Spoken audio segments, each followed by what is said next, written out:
Hello and welcome to this lesson on the DG Melodeon for the tune Greensleeves.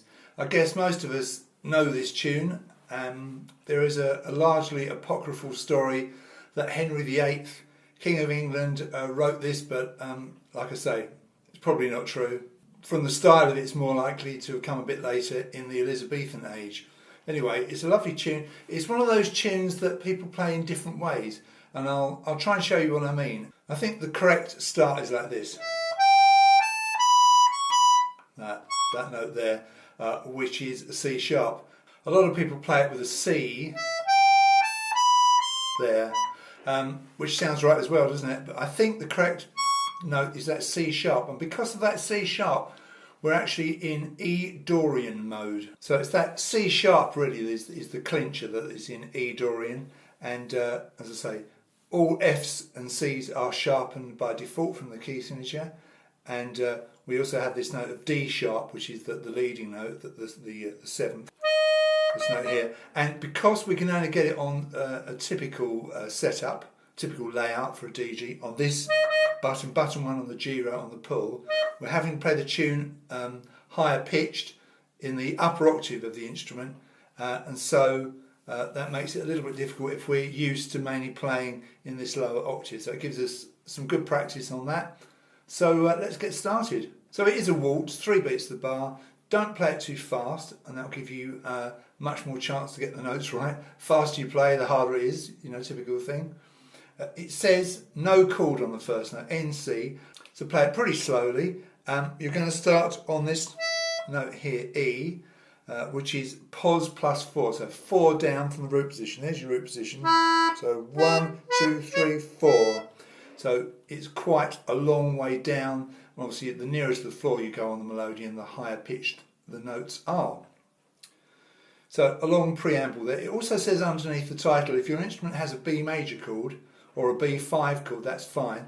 Well, from the factory, most DG Melodeons have a B major on this button here. I've had the third taken out of mine, so it's B5 on the button 1 inside row, so that's fine. But if you've had yours converted to B minor, maybe for Morris playing, you can't use the B minor in this. So where it says little letter B, don't play B minor instead. Perhaps just play the B bass note once more. Not ideal, but just so you know. So on that first pickup bar, you're going to count 1, 2, 3, and you're going to play on the third beat of the bar.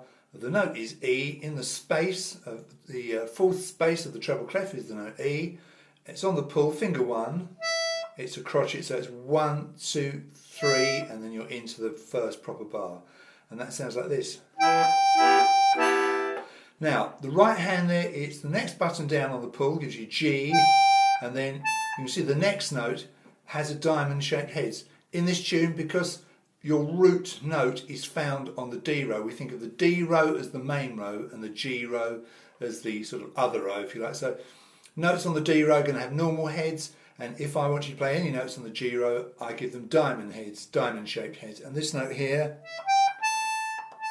is the note A, and it's a crotchet on the third beat of the bar, finger 1, and like I say, it's on the G row. So all on the pull so far.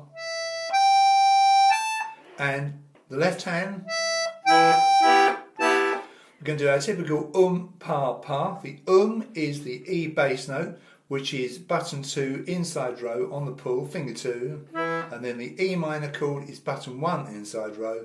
I use finger 1 on that, and you play that twice. So pa pa. So the E, capital letter E, is the E bass, and where it says EM, that's your E minor chord.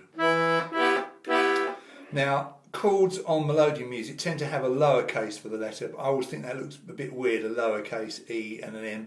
So if I've got a minor chord, I always give that the capital E, because you know it's not the bass note, because obviously there's the M to the right hand side of it. So if we play that from the beginning, I'll count you with a 2, 1, 2.